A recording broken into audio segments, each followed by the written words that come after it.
यहाँ पे अगर हम देखें, यहाँ पे अगर हम बात करें, यहाँ पे देखो, अब इसमें दूसरे अच्छे प्लेयर से कंपेयर करेंगे तो यहाँ पे पाई बॉन्डेड है। Hello everyone, hello dear students, welcome to ATP star learning platform. Guys, ATP star learning platform में मैं आप सभी का स्वागत करता हूँ।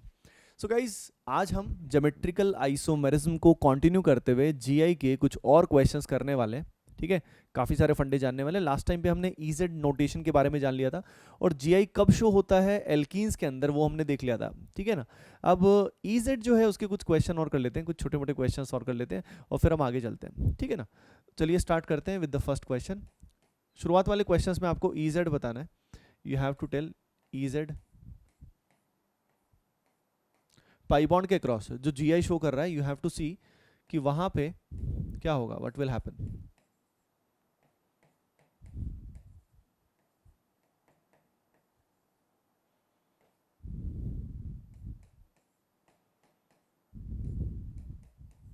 जो भी पाई बॉन्ड आपको दिए हुए, इसको इग्नोर कर दो।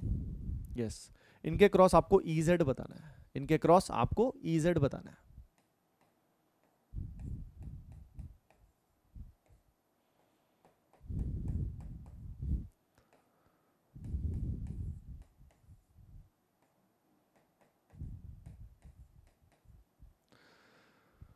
सबसे पहले इस वाले पाई बॉन्ड के क्रॉस तुम्हें सोचना है, इसको बना लो, draw this and think about this. सोचो इसके बारे में कि क्या होने वाला है, what will happen in this.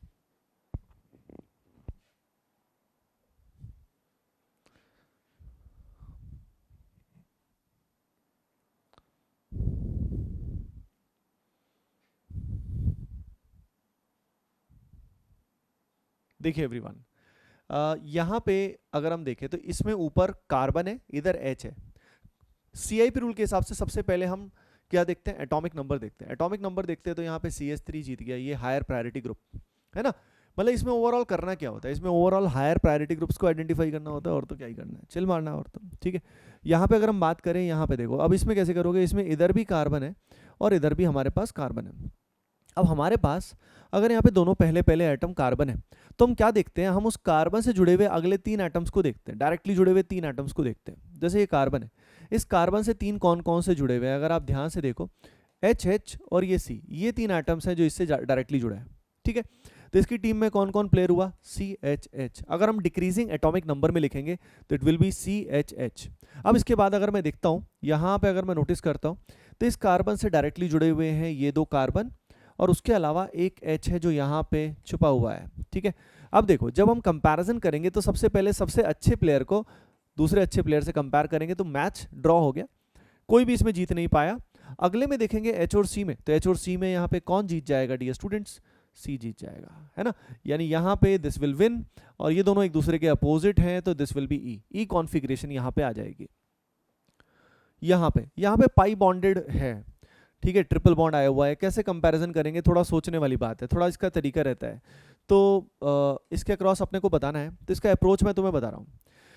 पहला एटम कार्बन है, इधर भी पहला एटम सेम है। अगर पहला एटम सेम है तो अगले 3 देखते हैं, लेकिन यहाँ पे देखो, इस कार्बन से तो N जुड़ा हुआ है, और N लेकिन कितनी बार जुड़ा है, 3 बार जुड़ा हुआ है ना। कितनी बार जुड़ा हुआ है, 3 बार, क्योंकि ट्रिपल बॉन्ड है।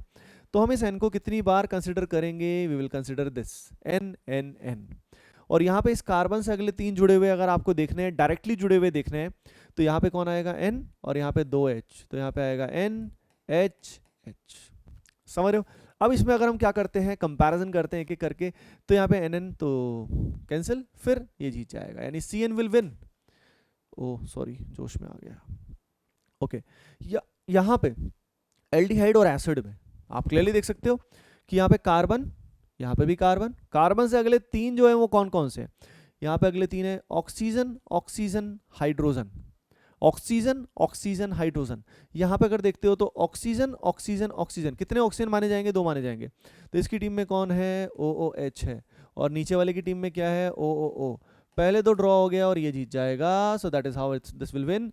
एंड ये दोनों अपोजिट साइड है, इसके रिस्पेक्ट में they are on the opposite side. ठीक है, तो फिर क्या होगा, दैट विल गिव अस, इसको मिल जाएगा E आ जाएगा। क्लियर है। अब ये तुम खुद सोच सकते हो, ये COCl है, ध्यान रखना, ये COCl है। ठीक है ना, ट्राई कीजिए, फिर हम GI बाकी केसेस में कैसे कैसे हो सकता है उसके बारे में हम लोग बात करेंगे, then we will think on it.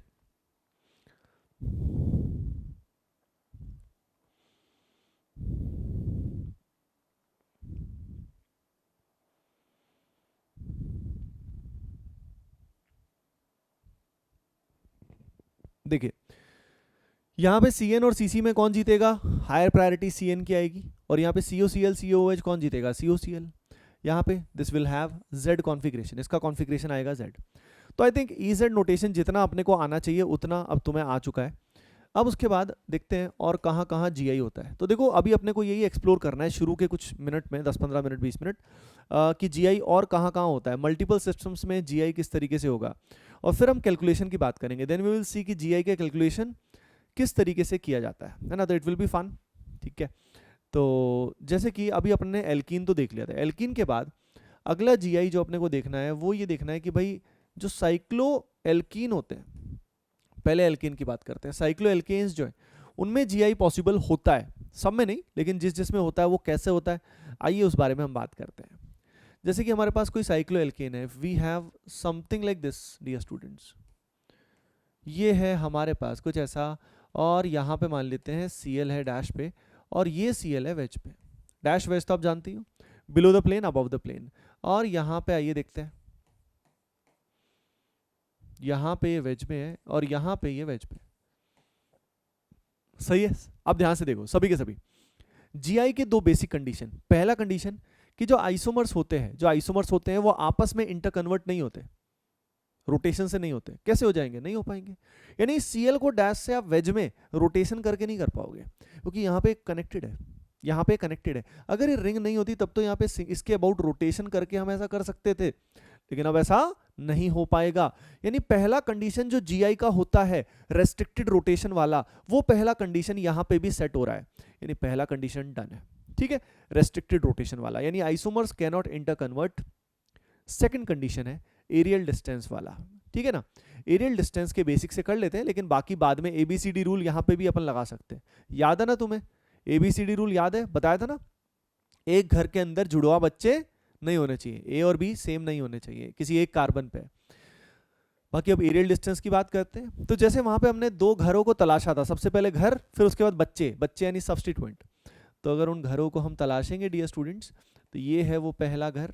इस घर पे कौन कौन रहता है, डैश में Cl रहता है और वेज में H रहता है, ठीक है ना।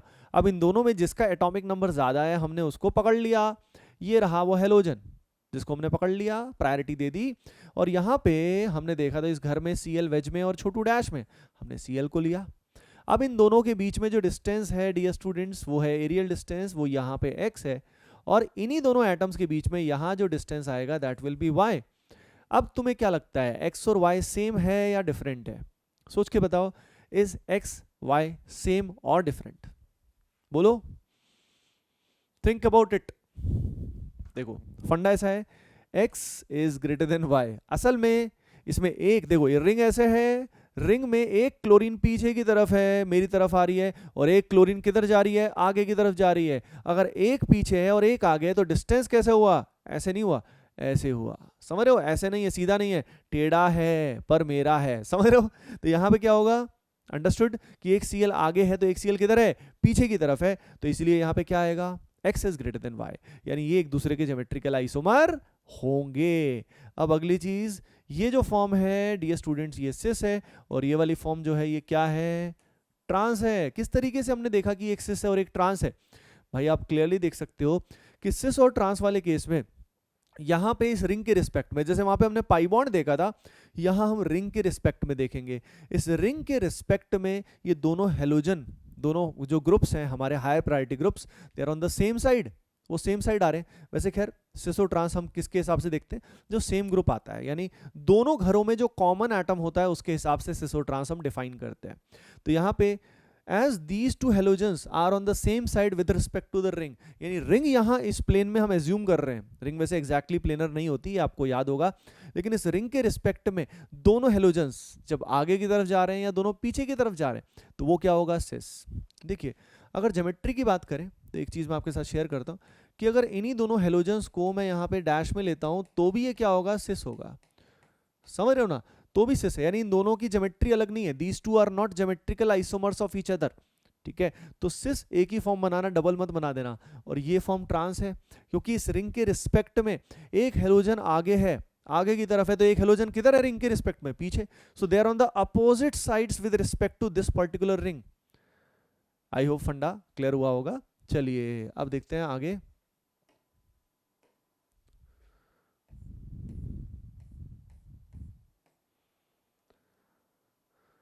ये अपने पास कुछ ऐसा है और यहाँ पे ज़रूरी नहीं है कि अगल बगल में हो, ये थोड़ा दूर भी हो सकते हैं। जैसे कि फॉर एग्जांपल यहाँ पे मान लीजिए हमने लिया कुछ लिया OH और यहाँ पे हमने ले लिया Cl, ठीक है। अब ध्यान से देखो यहाँ पे Gi पॉसिबल है कि नहीं। तो पहला कंडीशन तो साइक्लोएल्किन आते ही डन हो गया, साइक्लोएल्किन है यानी रोटेशन क्या हुआ, रेस्ट्रिक्टेड हुआ, तो पहला कंडीशन तो डन हो गया। अब बात आती है सेकंड कंडीशन की। सेकंड कंडीशन हमारा एरियल डिस्टेंस का है। तो अब बार बार एरियल डिस्टेंस क्यों चेक करोगे यार, सीधा ABCD रूल लगाओ। यहाँ पे चेक करोगे कौन कौन है, यहाँ पे H एंड OH अलग हुए, ठीक है। इस कार्बन पे कौन है, Cl और H, हाइड्रोजन होगा ना यहाँ पे, तो Gi शो होगा। Gi शो होगा तो एक फॉर्म तो ये होगी जिसमें groups will be on the opposite side, hence this form will be trans. और इसी में एक फॉर्म इस तरह की आएगी जिसमें they will be on the same side, यानी ये जो फॉर्म आएगी दैट विल बी सिस। क्या हो जाएगा, it will be cis. Is it clear to you? ठीक है। तो आपने देखा कि Gi यहाँ पे रिंग में 1-2 पोजीशन पे भी हो सकता है, अगल बगल में 1-3 पोजीशन पे भी हो सकता है। इसके अलावा रिंग का साइज वेरिएशन भी कर सकते हैं, ऐसी कोई दिक्कत नहीं है। जैसे मान लो रिंग का साइज ये ले लिया अपन ने, 8 ले लिया, क्या फर्क पड़ता है, इसमें एक ग्रुप को यहाँ लगाया, एक यहाँ लगाया, यहाँ पे Cl, यहाँ पे Br, और अब यहाँ पे Gi हो सकता है क्या साइक्लोएल्केन वाले सिस्टम के रिस्पेक्ट में? बिल्कुल हो सकता है, बिल्कुल हो सकता है, ठीक है ना। वही सेम फंडा है ना। और आपको मैंने बताया था कि ईच सिस्टम शोइंग Gi, याद है तुम्हें थोड़ा बहुत, each system showing Gi will have 2 isomeric form. हर एक सिस्टम जो Gi शो करता है उसकी कोरस्पॉन्डिंगली 2 आइसोमेरिक फॉर्म्स होंगी। कितनी होंगी, 2 आइसोमेरिक फॉर्म्स होंगी। क्लियर है, डन है, हेलो हेलो हेलो, ओके। तो ये बात हो गई। तो ये हो गया साइक्लोएल्किन वाला केस, ये यहाँ पे कुछ ऐसा हो गया, ट्रांस, यहाँ पे सिस, ओके। अब देखो एक छोटा सा चीज पूछ लेता हूँ, जैसे मान लो हमारे पास कुछ ऐसा है और यहाँ पे मान लो हमारे पास 2 मिथाइल है और यहाँ पे हमारे पास Cl है। अब बताओ क्या यहाँ पे अब Gi पॉसिबल होगा कि नहीं होगा? थिंक अबाउट इट प्रॉपरली, सोचिए सभी के सभी इसके बारे में डियर स्टूडेंट्स, एंड ठीक है, लेट्स गेट इट डन।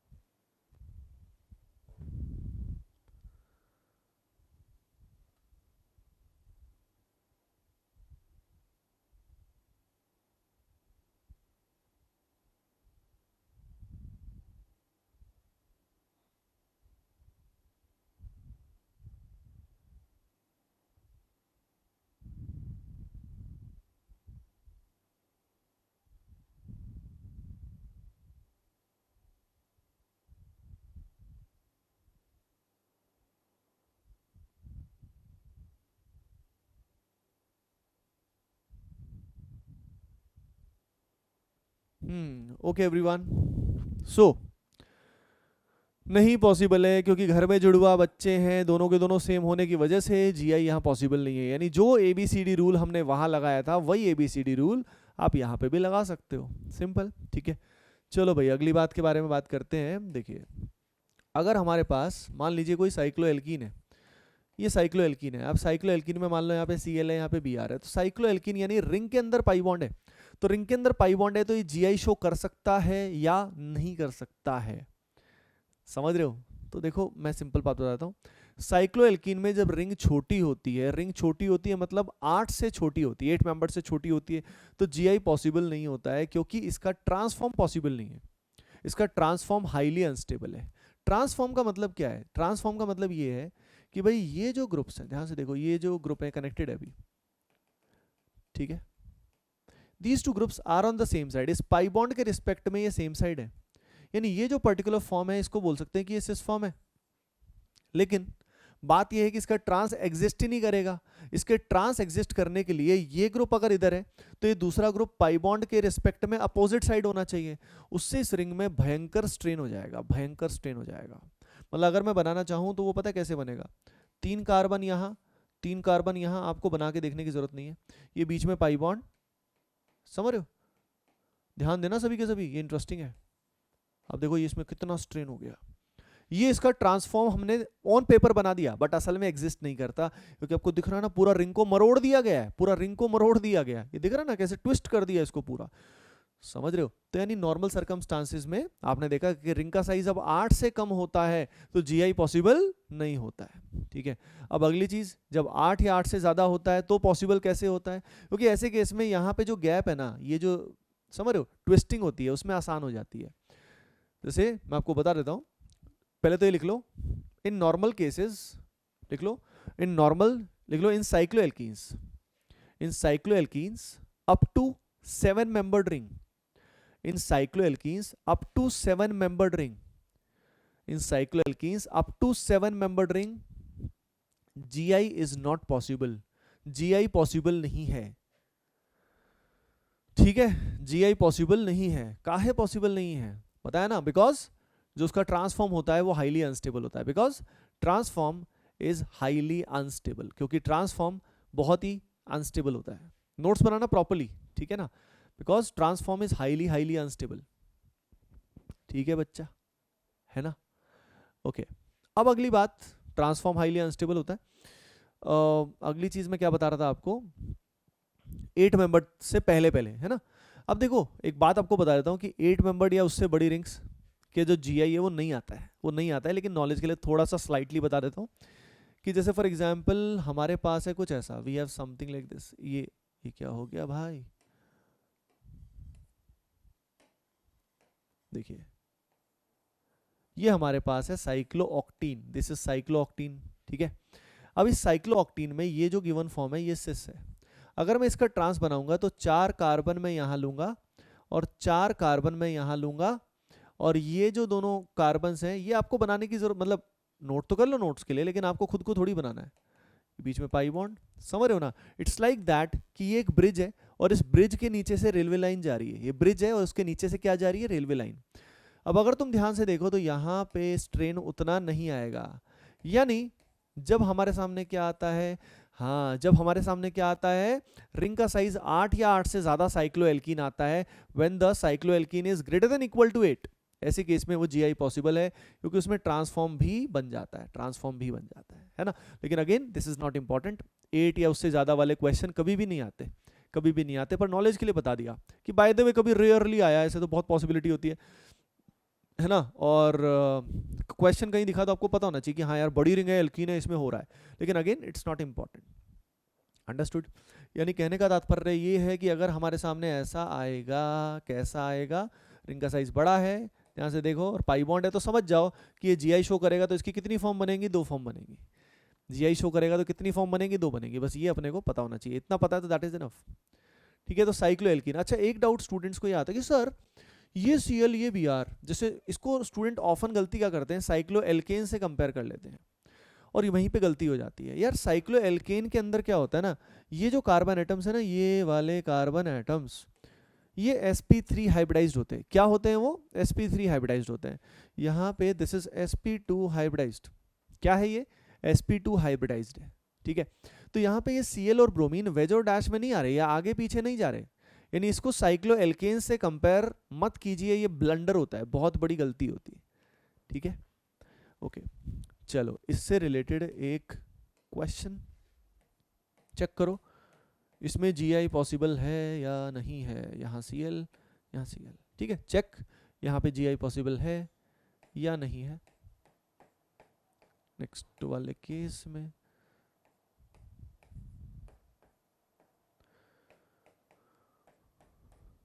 यहाँ जीआई पॉसिबल है कि नहीं, इसमें चेक करो। अब मल्टीपल सिस्टम्स में चेक करना है कि कहाँ कहाँ ज्योमेट्रिकल आइसोमेरिज्म पॉसिबल है, तुम्हें आइडेंटिफाई करना है, आइडेंटिफाई द सिस्टम्स, क्वेश्चंस पे लिख लो क्योंकि अब वही क्वेश्चंस करेंगे। आइडेंटिफाइज बोल रहा हूँ identify the systems showing GI, है ना, जो भी जीआई शो कर रहे हैं उन सिस्टम को आइडेंटिफाई करो, ब्रैकेट में लिख लो इफ एप्लीकेबल, ब्रैकेट में लिख लो इफ एप्लीकेबल, अगर एप्लीकेबल हो तो, मतलब जीआई हो तो तभी तो बताओगे।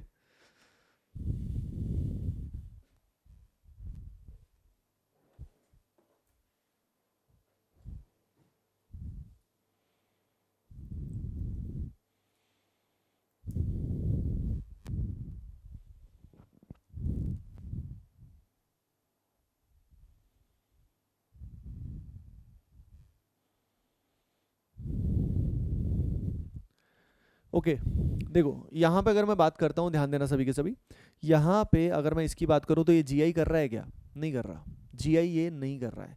क्यों नहीं कर रहा है? क्योंकि देखो यहाँ पे सिंगल बॉन्ड है, ठीक है, लेकिन ये जो सीएल है ना, ये सीएल वेज और डैश में जाएगा ही नहीं। अगर ये सीएल वेज और डैश में नहीं जा सकता क्योंकि ये sp2 कार्बन है, ठीक है, तो यहाँ पे एरियल डिस्टेंस बदल ही नहीं सकता। यानी ये क्लोरीन, जब आप, ये sp3 है, तो ये क्लोरीन वेज में भी हो सकता है, यानी ये क्लोरीन अबव द प्लेन भी हो सकता है, बिलो द प्लेन भी हो सकता है, दोनों हो सकता है ना, लेकिन ये क्लोरीन यहीं फिक्स है। तो यानी अगर मैं इस वाले क्लोरीन को आगे भी लूं या पीछे भी लूं, डिस्टेंस जो रहेगा वो क्या रहेगा इस सीएल के साथ? कांस्टेंट रहेगा dear students, that distance will be constant, that aerial distance will remain same. Understood?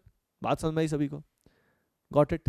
ये बात है, ठीक है, बस इतनी सी बात है ना? चलो जी, ये होने के बाद अब, अच्छा ये रह गया। ओ, अगर हम इसमें बात करते हैं, साइक्लोएल्कीन वाला सिस्टम देखते ही इसको इग्नोर कर दो, इसको इग्नोर कर दो बढ़िया से, नहीं तो ये कंफ्यूजन ही क्रिएट करेगा। साइक्लोएल्कीन 6 मेंबर्ड है, जीआई पॉसिबल नहीं है, ठीक है। इसके बाद बस इसको देखो, इसको देखो तो ये 1,4 पोजीशन पे है, तो क्या हुआ, यहाँ पे फ्लोरीन है और H, और यहाँ पे I है और यहाँ H, अलग अलग, यानी जीआई पॉसिबल है, ज्योमेट्रिकल आइसोमेरिज्म पॉसिबल है। सीधा ABCD रूल लगाओ, यानी रिंग्स में ABCD रूल लगाना है तो सिंपली अपने को क्या देखना है डियर स्टूडेंट्स, डियर एटीपियंस, ABCD, ठीक है, डन है, क्लियर है ना? ओके एवरीवन, तो ये इस तरीके से अपने को हैंडल करना था। Now let's move on to the next question. अगले सवाल की बात करते हैं। अब वही सिस्टम्स हैं जो जीआई शो कर रहा है नहीं कर रहा है, ये आइडेंटिफाई करना है, ठीक है, थिंक अबाउट दैट।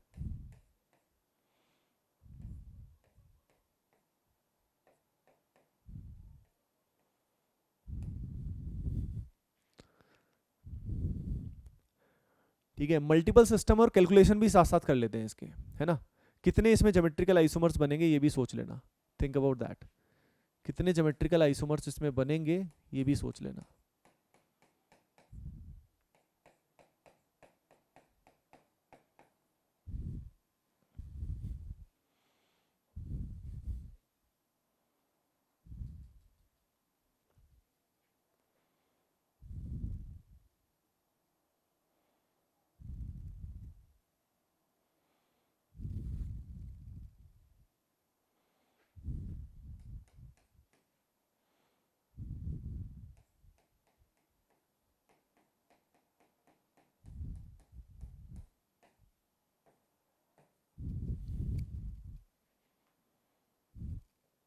देखिए, अगर मैं इसमें काम की बात बताऊं तुम्हें, तो फंडा ऐसा है, फंडा कैसा है देखिए, यहाँ पे ये जो पाई बॉन्ड है ना, ये शो करेगा जीआई, ठीक है, क्यों करेगा? वो एल्कीन वाला सिस्टम है ना, तो एल्कीन में यहाँ पे अगर आप डायरेक्टली ABCD रूल लगाओगे, यू विल सी कि हाँ भाई ये करेगा।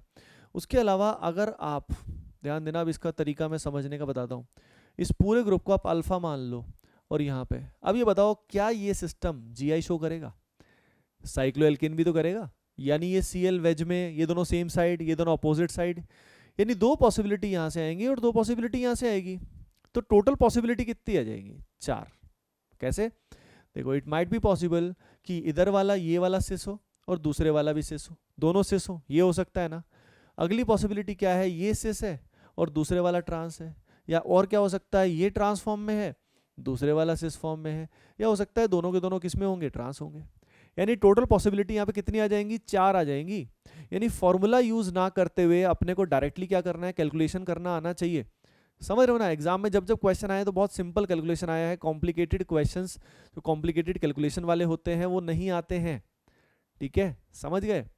डायरेक्टली इससे करना है, सिस सिस सिस ट्रांस ट्रांस सिस, डायरेक्टली समझ के कि चारों आए तो कैसे आए, वही सेम चीज यहाँ यूज करनी है। कहाँ कहाँ जीआई हो रहा है इसके बारे में सोचना है, और कैलकुलेशन भी साथ साथ कर लो, कैलकुलेशन भी साथ साथ कर लो।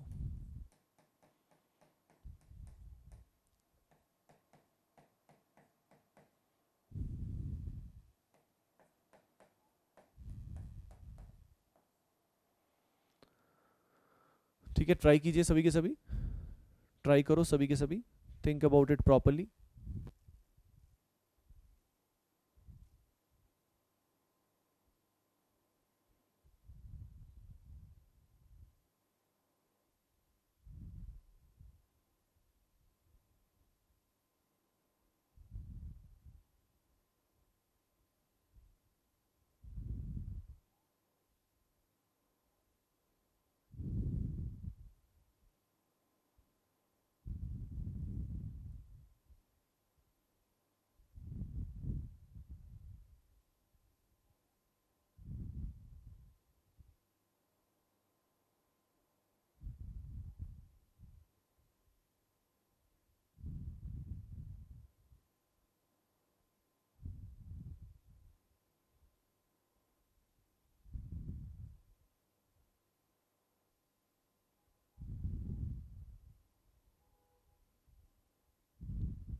देखिए सिंपल है, डन है।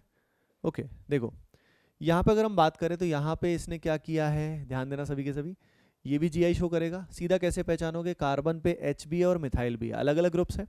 यहाँ पे देखो इस कार्बन पे भी एच है और ये पूरा ग्रुप एज अ होल है। तो एक सिस्टम ये, एक सिस्टम ये, टोटल पॉसिबिलिटी कितनी आ जाएंगी, 4 आ जाएंगी, 4 पॉसिबिलिटी वुड बी देयर, है ना। तो ये शुरू से ही अपन ने बात की थी कि each system showing GI will have 2 forms, 2 form हो जाएंगी। तो ये मल्टीपल कॉम्बिनेशन वाले तरीके अपने को अच्छे से आने चाहिए। अगले क्वेश्चन में क्या है, 3 बार दिया हुआ है। 3 बार देने का मतलब समझ जाओ, 3 बार देने का मतलब कुछ ऐसा है, कुछ ऐसा है, कुछ ऐसा है, ये दिया हुआ है, ठीक है। अब ये हमें दिया हुआ है तो ऐसे केस में हमें क्या करना है, ऐसे केस में 1 2 3, ठीक है। और ये 3 पॉसिबिलिटी है, चेक करोगे तो तीनों में जीआई आएगा। तो यहाँ पे पॉसिबिलिटी कितनी आएगी, यहाँ पे सीधा परमुटेशन कॉम्बिनेशन की बात है। यहाँ पे सिंपल अगर फॉर्मूले की बात करें तो 2 की पावर n आ जाएगा। 2 की पावर n में n क्या है, n is number of system showing GI. यहाँ पे अगर कितने सिस्टम, 3 सिस्टम जीआई शो कर रहे हैं तो यहाँ पे n की वैल्यू 3 पुट करो, the correct answer would be 8। क्या आ जाएगा, 8 would be the correct answer. समझ रहे हो क्या, ठीक है ना। यहाँ हेलोजन है, यहाँ कुछ मिथाइल है, तो there will be total of 8 forms, 6 नहीं आएंगी, 8 आएंगी, क्योंकि तीनों तीनों तीनों यहाँ पे बिल्कुल डिफरेंट तरह के सिस्टम्स हैं, किसी में कोई भी कॉन्फ्लिक्ट नहीं है, ठीक है। ओके नेक्स्ट वाला, नेक्स्ट वाले में अगर तुम ध्यान से देखोगे तो यहाँ जीआई पॉसिबल नहीं है, यहाँ पॉसिबल नहीं है क्योंकि कार्बन पे दोनों एच सेम हो गए, यहाँ पॉसिबल नहीं है, यहाँ पॉसिबल है, यहाँ पॉसिबल है। तो टोटल पॉसिबिलिटी कितनी आ जाएगी, 4 आ जाएगी, 4 आ जाएगी। इज इट क्लियर, ठीक है। अब देखो ये करने के बाद अगला क्वेश्चन ट्राई करो सभी के सभी। जैसे मान लो हमारे पास है कुछ ऐसा, we have something like this, और यहाँ पे दे दिया कुछ ऐसा, C H double bond C H C L. सभी के सभी ट्राई करो, try this properly.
Hello hello hello, हाँ भाई देखो, देखो एटीपियंस एवरीवन, मजा आ रहा है।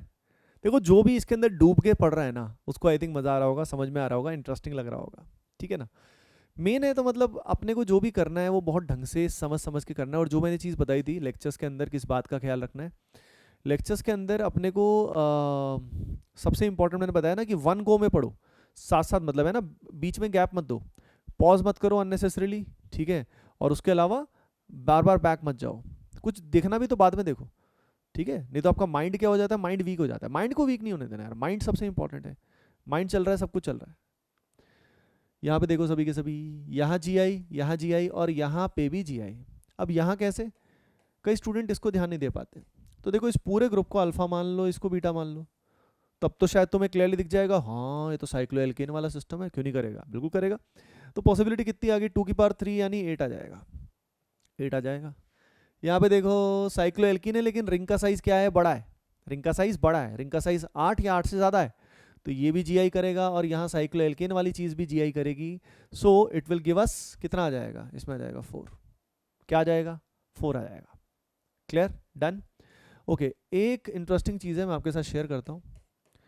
जैसे कि मान लो हमारे पास कुछ ऐसा आ जाएगा, कैसा आ जाएगा, अगर हमारे पास कुछ ऐसा है, अगर इसमें ध्यान से देखो तो दोनों सिस्टम एक जैसे हैं। जैसे लेफ्ट में अगर आप ध्यान से नज़र फहराओ तो आपको दिखेगा कि हाँ यार यहाँ भी CS3 आ रहा है, ठीक है, और यहाँ राइट में देखो यहाँ भी CS3 आ रहा है, यानी इसके अंदर अगर हम देखें तो इसके अंदर थोड़ी सिमेट्री आ रही है। अगर तुम ध्यान से देखो तो इसमें सिमेट्री आ रही है। सिमेट्री आ रही है, इसका मतलब क्या है? सिमेट्री आ रही है इसका मतलब मैं थोड़ा समझा देता हूँ।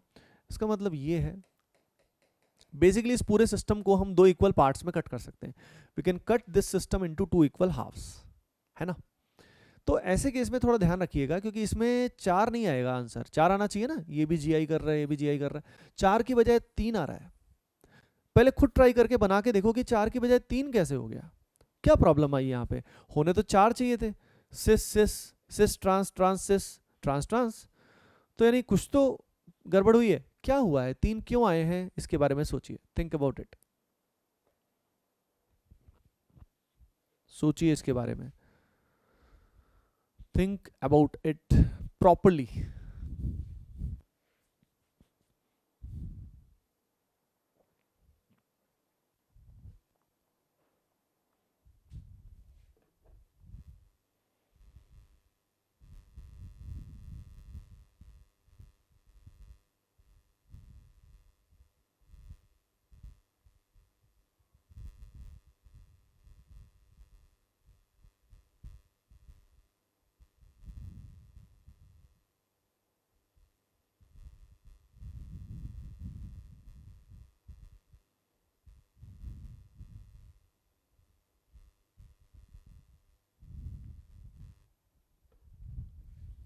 देखो बच्चों, यहाँ पे अगर इसको बनाओगे ना, ड्रॉ करोगे, तो फंडा ऐसा आएगा कि जैसे मान लो इसको बॉन्ड लाइन की तरफ से भी अपन कर सकते हैं। जैसे ये अपन ने बनाया कुछ ऐसा, ठीक है, ध्यान से देखो, ये भी सिस कॉन्फ़िगरेशन है, इसकी भी सिस कॉन्फ़िगरेशन है, ठीक है। इसके बाद देखो, इसको मैंने ले लिया ट्रांस और इसको लिया सिस, ठीक है, ये हो गया TC, टेक केयर। और एक हमारे सामने हो गया इसको सिस और इसको लिया ट्रांस, ठीक है। और एक मैंने लिया जब दोनों को ट्रांस ले लिया, ये कुछ ऐसा और ये कुछ ऐसा। क्लियर है सभी को, है ना। अब देखो सभी के सभी ATPs, यहाँ पे ये ट्रांस है, ये ट्रांस है। अब ध्यान देना सभी के सभी, यहाँ पे ये दोनों ना सेम है, दीज टू आर सेम। कैसे सेम है, देखो, जब लेफ्ट वाला और राइट वाला सिस्टम ही एक है, इधर भी पाई बॉन्ड मिथाइल, इधर भी पाई बॉन्ड मिथाइल, तो लेफ्ट वाला राइट वाला सिस्टम इक्विवेलेंट है, बिल्कुल एक जैसा है। तो यहां ट्रांस हो और यहां सिस हो, या इधर सिस या इधर ट्रांस, बात तो एक ही है।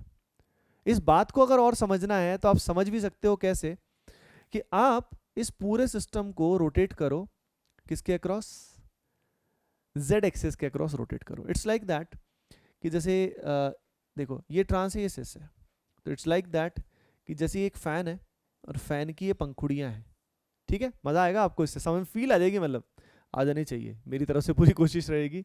तो यहाँ पे हमारा सिस है और यहाँ हमारे पास ट्रांस है, ठीक है। अब ये फैन हमने चालू किया, चालू किया तो कितना डिग्री घूमा, 180 डिग्री घूमा। फैन चल रहा है, इमेजिन करो, तो ये सिस यहाँ, ये ट्रांस यहाँ, बस हो गया। समझ रहे हो मेरी बात। लेकिन अगर इसी में यहाँ पे मिथाइल और यहाँ पे इथाइल होता, या यहाँ मिथाइल यहाँ क्लोरो यहाँ कुछ और होता, तब वो सेम नहीं बनता, तब वो रोटेशन के बाद सेम नहीं बनता। यानी these two are same after rotation, ठीक है। अब इस पूरे सिस्टम को, ये आ गया ट्रांस और इस पूरे को सिस, रोटेट करके देखो, यू विल सी कि in that scenario cis and trans और trans and cis both are same. Hence यहाँ पे 4 की बजाय 3 बन जाएंगे। यही तो इंटरेस्टिंग बात है, यही तो इंटरेस्टिंग बात है डियर स्टूडेंट्स, ठीक है।